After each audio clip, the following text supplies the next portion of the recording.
ఓం శ్రీ సద్గురు చరణారవిందాభ్యాం నమః.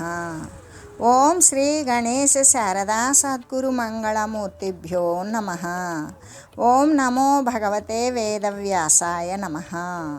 ఓం నమః ప్రణవార్థాయ శుద్ధ జ్ఞానైకమూర్తయే నిర్మలాయ ప్రశాంతాయ దక్షిణామూర్తయే నమః. ఓం ఈశ్వరో గురురాత్మేతి మూర్తిభేద విభాగినే వ్యోమవద్వ్యాప్తదేహాయ దక్షిణామూర్తయే నమః.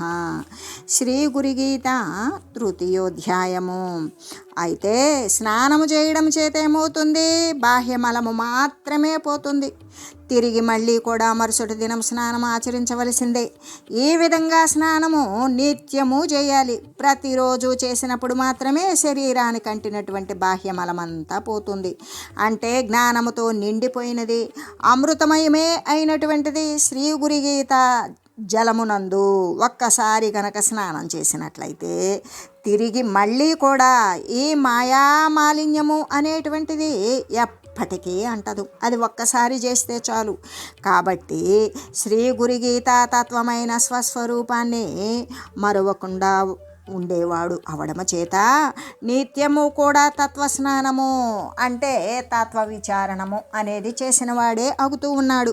కాబట్టి అట్టి శ్రీ గురుగీత తత్వస్నాన మహిమ చేత అనాదిగా ఉన్నట్టి సకల అనర్థాలను ఇచ్చేటువంటి సంసారానికి మూలమైనట్టి అటువంటి మూల అజ్ఞాన గ్రంథులు ఏవైతే ఉన్నాయో మహామాలిన్యం అనేటువంటిది పూర్తి స్థాయిలో నశించిపోతుంది.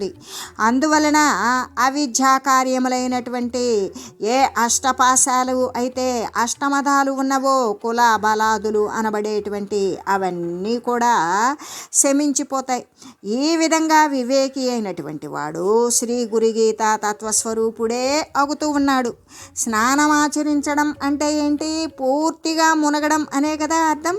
అలాగే అందుచేత సర్వేంద్రియాలు కూడా పరిశుద్ధాలే అవుతూ ఉన్నవి. ఆ విధంగా శ్రీ గురుగీత స్నానాన్ని ఆచరించినటువంటి పరమభక్తుడు శ్రీ గురుగీతా జ్ఞానములో మునిగిపోయి ఉన్నాడు.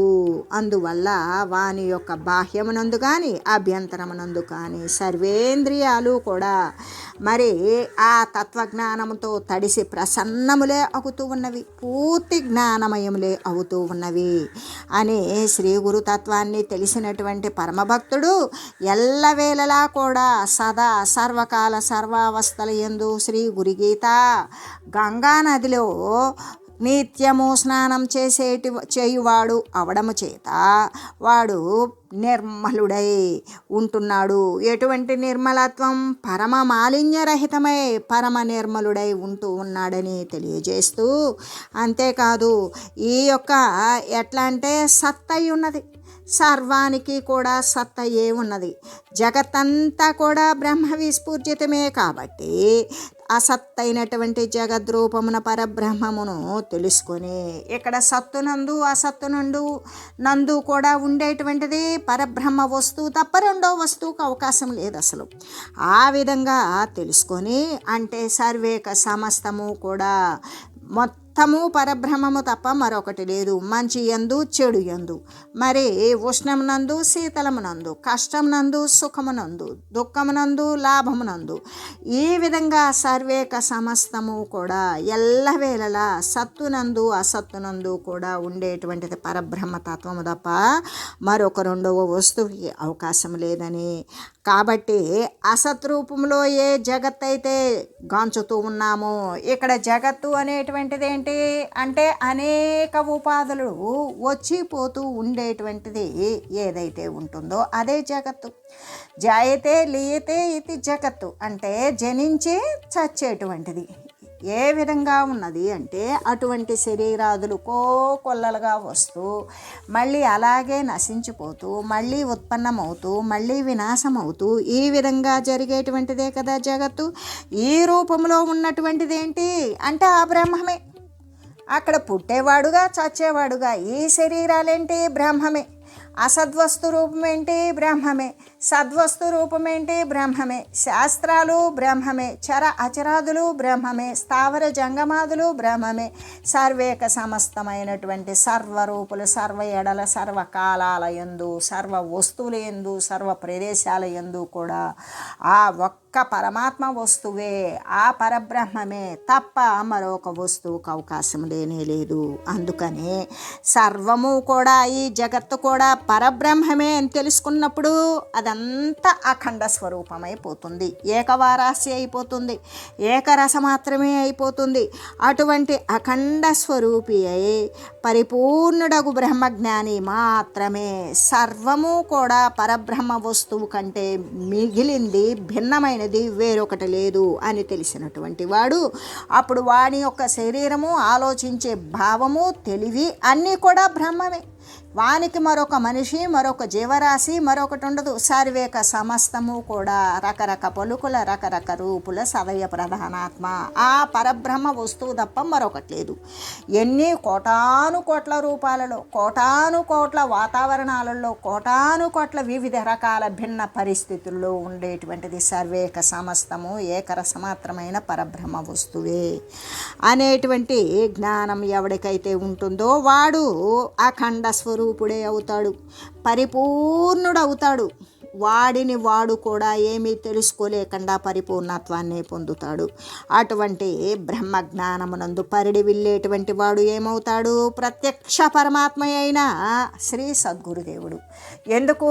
ఆ సద్గురుదేవుడు పరమాత్మ తత్వాన్ని అనుసరించి, అవలంబించి, ధారణ చేసి దాని యందు పరిపూర్ణుడై ఉన్నాడు కాబట్టి మరి ఆ సద్గురుదేవుడు ఇప్పుడు మళ్ళీ దేహమాత్రుడు ఎలా అయ్యాడు అంటే మనలాంటి అజ్ఞానులను భిన్న భిన్న పరిస్థితుల్లో ఊనుకొని భిన్న భిన్నమైన శరీరాలలో అలమటిస్తూ వచ్చిపోయే స్థితిలో లీనమవుతూ అబద్ధమైనటువంటి దానిని కూడా మరి సత్యం అనుకొని సత్యాన్ని అసలు మనం గమనించకనే లేక ఈ విధంగా ఉండేటువంటి దానికి జ్ఞాన సంపత్తిని కలగజేసే నిమిత్తం దేహధారణ చేశాడు శ్రీ సద్గురుదేవుడు.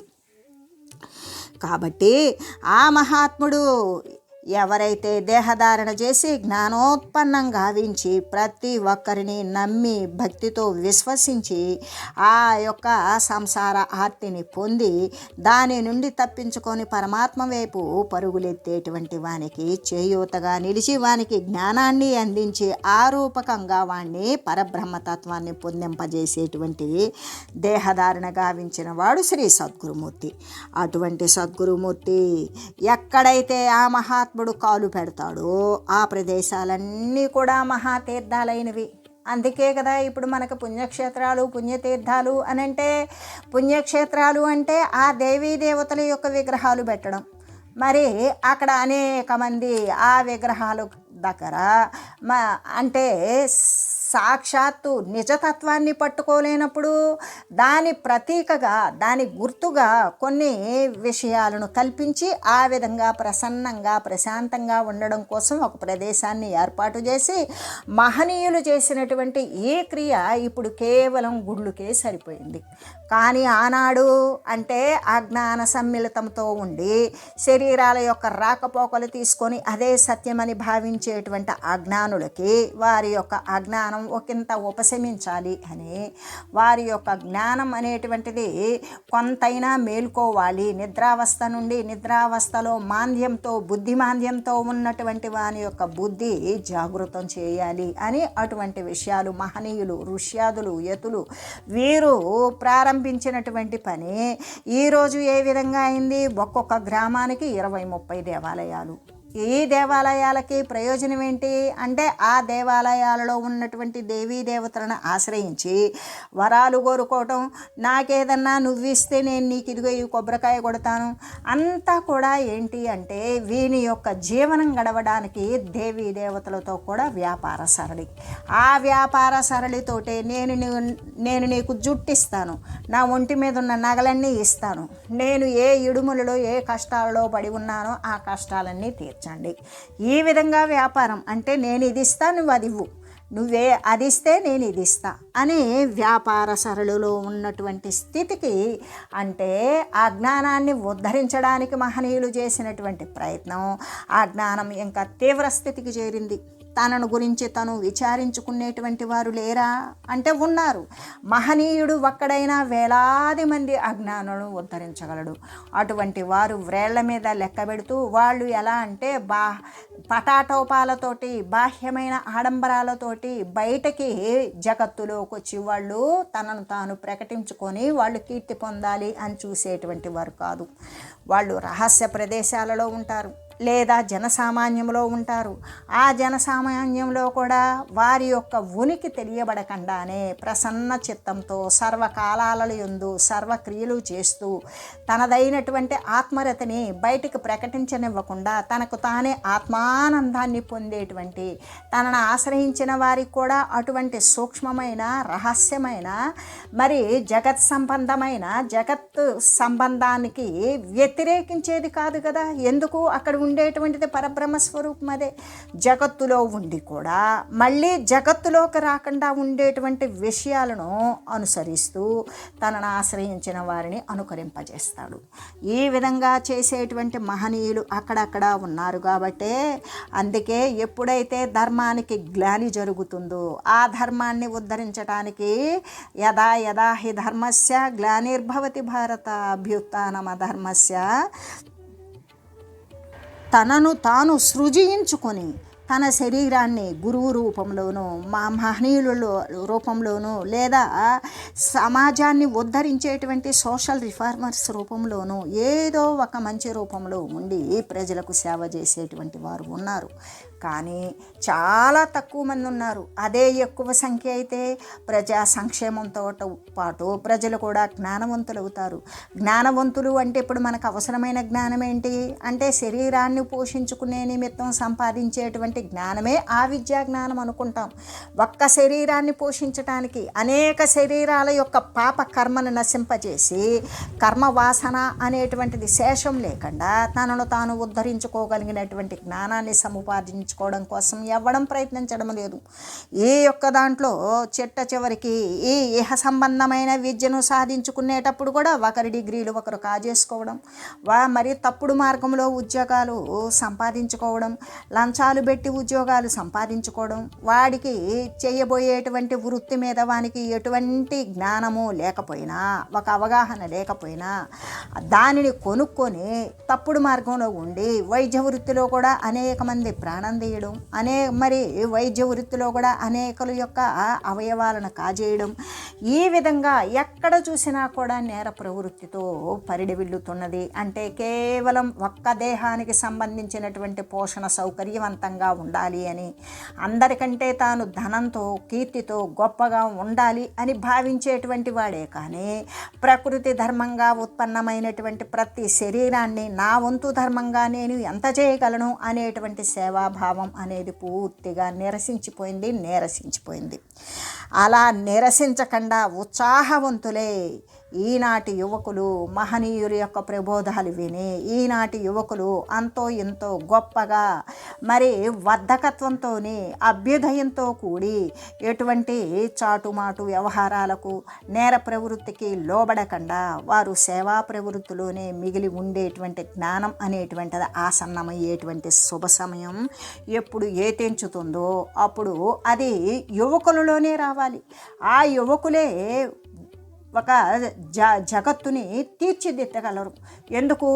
వారు ఏ విధమైనటువంటి సేవాభావంతో వారి శరీరానికి సౌకర్యం ఉంటే చాలు, సుఖం ఉంటే చాలు, దానితోటి అవతల వారికి కూడా అదే ఉండాలని భావించగలిగినప్పుడు మాత్రమే వాడు అటువంటి సేవను అందించగలుగుతాడు, చేయగలుగుతాడు. వాడిని చూచి వాడి క్రింది తరం వాడి ద్వారా ఉత్పన్నమయ్యేటువంటి మళ్ళీ కూడా భావి పౌరులు వాళ్ళు అలాగే తయారవుతారు. ఈ విధంగా మళ్ళీ కూడా ఎట్లా అంటే ఈ కలియుగం కాస్త కలియుగం చివరి భాగంలో మళ్ళీ కృతయుగం ప్రారంభమవుతుంది అన్నప్పుడు కృతయుగ ధర్మాలు ఈనాడు యువకుల నుండే ప్రారంభమవుతాయి. అటువంటి జ్ఞానాన్ని వాళ్ళు సమీకరించుకోవాలి. అటువంటి జ్ఞానాన్ని ఏ విధంగా అంటే దేశం మీద యూట్యూబుల ద్వారా ఇటువంటి వాహక సాధనాల ద్వారా అనేకులు చాలామంది అలా మరి ప్రపంచం మీద వెదజల్లుతూనే ఉన్నారు. ఆ వెదజల్లినటువంటివి యువకుల మనసులో మనసులో పడాలి, వాళ్ళ హృదయం తేటపడాలి, వాళ్ళకి వివేకం అనేటువంటిది ఉదయించాలి. నిత్యోదితమైనటువంటి పరమ సంతోష కారణమైన ఆరోగ్యవంతమైన వికాసవంతమైన సమాజాన్ని నిలబెట్టాలి అని నేటి యువకులకు కావాలి. ఆ విధంగా అంటే శ్రీ గురుదేవులు కూడా అందుకే ఏమని చెప్తారు అంటే గురోర్యువ అంటే దక్షిణామూర్తి స్వామి యువకుడు, మరి శిష్యాస్తు వృద్ధాహ అంటే వృద్ధులైనటువంటి శిష్యులు. ఇక్కడ వృద్ధత్వం అనేటువంటిది దేనికి ఆపాదించబడింది అంటే అజ్ఞానానికి. అజ్ఞానమే కదా ఇటువంటి అనవసరమైనటువంటి శరీరాలు ధరించుకొని మళ్ళీ శరీరం వచ్చిన తర్వాత అనేక వ్యాధులు, ముసలితనము వీటితో బాధలు పడి శరీరం పతనమయ్యి మరొక శరీరాన్ని తీసుకొచ్చుకునేది ఎవరు అంటే వృద్ధులే. ఈ వృద్ధులు అంటే అజ్ఞానము అనేటువంటి ద్వారబంధాలతో కవాటం మూసివేసుకున్నటువంటి వాడు. అందుకే జ్ఞాన మార్గంలో పరిడి వెళ్ళాలి, జ్ఞానాన్నే అన్వేషించాలి, జ్ఞానాన్ని బోధించే వాళ్ళ యొక్క సామీప్యాన్ని చెందాలి. ఆ సామీప్యం ద్వారా మహనీయులు ప్రబోధాలు ఏ విధంగా వెదజల్లుతున్నారు అంటే దానిలో దాదాపు 100% కూడా ఏముంటుంది అంటే జ్ఞానవర్ధకములే అయి ఉంటాయి. మూఢత్వాన్ని చెప్పేటువంటివి కావు. ఏ విధంగా మీరు అక్కడికి వెళ్ళండి పిల్లలు పుడతారు, ఎక్కడికి వెళ్ళండి వివాహాలు అవుతాయి, ఇవన్నీ కాదు. ఇవన్నీ మూఢత్వానికి మందత్వానికి దారి తీసేటువంటి బోధనలు. మహనీయులైనటువంటి వారు ఎటువంటి బోధలు అనేటువంటివి చెయ్యరు. కాబట్టి ఎవరైనా సరే తత్వాన్ని గురించి, శాశ్వతత్వాన్ని గురించి, పరబ్రహ్మ తత్వాన్ని గురించి, జ్ఞానాన్ని అనుసరించి విజ్ఞాన సిద్ధి గురించి ఉన్నప్పుడు తన దేహమే తనకు లెక్కలోది కాకపోతే సర్వదేహాలలో విశుద్ధ చైతన్యము అపారవారంగా ఏకరస మాత్రమే చిచ్చక్తి స్వరూపంలో సర్వేక సమస్తము తానే విరాజిల్లుతూ ఉన్నటువంటి ఆ మహనీయత్వాన్ని ఎవడైతే గుర్తించగలుగుతాడో తన దేహాన్ని లెక్కబెట్టక సర్వదేహాలలో ఉన్నటువంటి తన దేహంలో ఉన్నటువంటి విశుద్ధ చైతన్య స్రవంతి ఏదైతే ఉంటుందో దానినే పూజిస్తాడు. అప్పుడు ఇంకా వాడు తప్పుడు ఆలోచన చేయటానికి కానీ తప్పుడు మార్గంలో ప్రవర్తించడానికి కానీ నేర ప్రవృత్తికి కానీ అవకాశమే ఉండదు. అందుకే శ్రీ సద్గురుదేవుడు ఏం చేస్తాడు అంటే అటువంటి పరబ్రహ్మ ప్రత్యక్షమైనటువంటి పరమాత్మ ఎవడు బ్రహ్మజ్ఞానాన్ని సముపార్జించుకున్నటువంటి వాడు అంటే శ్రీ సద్గురుడు. ఇక్కడ సద్గురుదేవుడు అని చెప్పినప్పుడే ఇక్కడ ఏమున్నది సత్తు. ఏ సత్య వస్తువైతే ఆధార వస్తువైతే అన్నింటికీ ఆశ్రయ వస్తువైతే ఏదైతే ఉన్నదో అదే సత్తు. ఆ సత్తును ఆశ్రయించుకున్నటువంటి వాడు గురుదేవుడు. గురువు అంటే బృహత్తరము, గొప్పది, ఘనము, అచలము ఇటువంటి పదాలతో కూడుకుని ఉంటుంది. అంటే గురువు అనే పదము గౌరవము అనేటువంటిది. అంటే దేనిని గౌరవించాలి? సర్వయావత్తు ఉన్నటువంటి పరబ్రహ్మతత్వాన్ని గురించి తెలిసి ఆ స్వరూపము తానే ఈ సర్వేక సమస్త జనావళికి ఆ జ్ఞానాన్ని విడివడజేసి పరబ్రహ్మ జ్ఞానాన్ని బోధించాలి అని శరీరాన్ని ఆసరాగా తీసుకొని వస్తాడే అటువంటి వాడే శ్రీ సద్గురుడు. ఆ శ్రీ సద్గురుదేవుడు ఆ మహాత్ముడు ఎక్కడ కాలు పెడితే అక్కడ ఆయన పదమిడిన ప్రదేశాలన్నీ కూడా ఏమవుతాయి? మహాతీర్థవంతాలే అవుతాయి. ఎలాగా? పదము అన్నప్పుడు పాదము కావచ్చు, నోటి వగీంద్రియం ద్వారా వచ్చేటువంటి ఆ సుధా వాక్కులు కావచ్చు, ఆ అమృతమయమైనటువంటి వాక్కు ద్వారా జ్ఞానాన్ని అందిస్తారు. ఆ జ్ఞానం ద్వారా జ్ఞానమంతా ప్రపంచమంతా అది అలా పరివ్యాప్తమైందనుకో ఏముంటుంది అంటే ఇక అక్కడ ప్రపంచం ఉండదు. ప్రపంచానికి మూల విరాట్టు ఏ స్వరూపమైతే పరమాత్మ స్వరూపం ఉన్నదో అదే ఉంటుంది. ప్రపంచము అనేది దాని యందు సంలీనమై ఉంటుంది. ప్రపంచానికి ప్రత్యేకమైనటువంటి రూపం ఉండదు. తన రూపు తాను కోల్పోయి ఏ పరమాత్మ వస్తువు అయితే ఉంటుందో దాని యందు లీనమై ఉంటుంది. అటువంటి జ్ఞానాన్ని అందించేటువంటి వాడు శ్రీ సద్గురుడు. అందుకే శ్రీ సద్గురుదేవుడు ఆ మహాత్ముడు ఆయన అడిగిడిగినటువంటి ప్రదేశమునందు కానీ ఆయన పదమిడినటువంటి ఆయన వాగీంద్రియం ద్వారా వచ్చినటువంటి ఆ సుధారసము అమృతప్రాయమైనటువంటివి, చావులేనటువంటిది ఏ తత్వమైతే వెలువడుతుందో అవన్నీ కూడా మహాతీర్థాలైనవి. ఇప్పుడు మహనీయులు మరి పెద్ద పెద్ద దేవాలయాలు కట్టారు అంటే అక్కడ తపస్సులు చేసి ఆ దేవాలయాలకి అంత శక్తి ఉత్పన్నమైంది. అంతేకాదు ఇక్కడ తపశ్శక్తి అనేటువంటిది ఏ విధంగా ఉంటుంది అంటే తనను తాను తప్పించుకున్నప్పుడు మదించగా వచ్చినటువంటి తేజస్సు సర్వవ్యాపకమవుతుంది. కొంత మేర వరకు కూడా అది విస్తరించి ఉంటుంది. అటువంటివే పుణ్యక్షేత్రాలు, పుణ్యనదులు. అంతేకాని ఇప్పుడు పుణ్యనదుల వల్ల మనం పవిత్రులమయ్యాము అని మనం చెప్పుకుంటాం. అది మరి పుణ్యనదులు నేను వెళ్ళబట్టి ఇలా మిడిమిడి జ్ఞానస్తుడు మాత్రమే ఆ మాట చెప్తాడు. కానీ పుణ్యనదులకు పవిత్రత దేని ద్వారా వచ్చింది? మహనీయులు, యతీశ్వరులు, సాధు మహనీయులు, సాధు పురుషులు, మరి తపస్వీకులు, ఋషికేశులు ఎంతోమంది వారి వారి యొక్క ఇంద్రియ అనుగ్రహాన్ని ఇంద్రియ నిగ్రహంతో ఉండి అక్కడ అనుష్ఠానాలు చేసి దాని ద్వారా సముపార్జించినటువంటిది వాటి పుణ్యక్షేత్రాలలోనూ పుణ్య నదులలో కూడా వారి యొక్క తేజస్సును నిక్షిప్తం చేసి ఉంచారు. కాబట్టి వాటికి అంత తీవ్రతరమైనటువంటి శక్తి కలిగింది. ఆ శక్తి ద్వారానే పాపులు పోయి స్నానం చేసినా భరించగలుగుతున్నారు, పాపులు కాస్త పుణ్యులుగా మిగులుతున్నారు. అజ్ఞానులపై మునుగుతున్నారు. జ్ఞానం అనేటువంటిది ఆర్జించడానికి వారికి వివేకం అనేది ఉదయిస్తుంది. ఈ విధంగానే అంటే సర్వేక సమస్తమైనటువంటి పుణ్యనదులు, దేవీ దేవతల యొక్క దేవాలయాలు ఇవన్నీ కూడా దేని ద్వారా వస్తాయి అంటే తింటే కడుపు ఎలా నిండుతుందో, తపస్సులు చేస్తే, ఇంద్రియాలను నిగ్రహిస్తే వానిలో అపారమైన శక్తి ఉత్పన్నమవుతుంది. ఆ శక్తి ఎక్కడ ఉన్నది అంటే ఒక్క చోట లేదు, ఎక్కడ పడితే అక్కడే ఉన్నది. అంటే ఏమని చెప్పవచ్చు? సర్వవ్యాపకమైనది కదా శక్తితత్వం, పరబ్రహ్మతత్వం. మరి అటువంటి పరమాత్మతత్వం సర్వవ్యాపకమైనది అంటే తన శరీరం మినహాయించి సర్వం ఉన్నదా? కాదుగా, తన శరీరం నందు కూడా ఉన్నదిగా. అంటే తన శరీరం నందు కూడా నిక్షిప్తమై ఉన్నటువంటి దాని మీద అజ్ఞానము అనేటువంటి ఆవరణ మనమే కప్పివేసుకున్నాం. ఆ ఆవరణ తీసివేసామనుకో వివేకము అనేటువంటిది ఉదయిస్తుంది. ఆ ఉదయించినటువంటి వివేకము ద్వారా ఏమి చేస్తాం అంటే సత్యమైనటువంటి వస్తువును గురించి విచారణ చేస్తాం. ఆ సత్య వస్తువును గురించి విచారణ చేసినప్పుడు సద్గురువులు మన యొక్క మరి సౌభాగ్యవశం చేత మనకి ఎదురుపడినప్పుడు వారు వచించేటువంటి జ్ఞాన మార్గమైనటువంటి వచనాలు మనకి నిక్షిప్తమై ఉన్నటువంటి మన జ్ఞానానికి అవి వచ్చి ఉంటుతాయి. అంటినప్పుడు ఆ నిద్రాణమై ఉన్నటువంటి ఆ జ్ఞానం పైకి మేల్కొంటుంది. మేల్కొన్నప్పుడు శ్రీ సద్గురుదేవుని యొక్క వాక్కులు మనకి అమృతప్రాయంగా అప్పుడు అనిపిస్తాయి. అంటే మనలో అది స్వామి సద్గురుమూర్తి ఎక్కడి నుండైనా పట్టుకొచ్చాడా? పట్టుకురాలా. ప్రతి ఒక్క దేహంలో కూడా మంచి చెడు ఉంటుంది. ఒకటి ఎక్కువ ఒకటి తక్కువ స్థాయిలో సర్వమునందు ఉంటుంది. ఆ మంచిని మేల్కొన్నప్పుడు వెంటనే శ్రీ సద్గురుమూర్తి బోధించిన అమృతవాకులకు అది అంటుతుంది అని తెలియజేస్తూ ఓం మంగళం శ్రీ గురుదేవాయ మహనీయ గుణాత్మనే సర్వలోక శరణ్యాయ సాధురూపాయ మంగళం.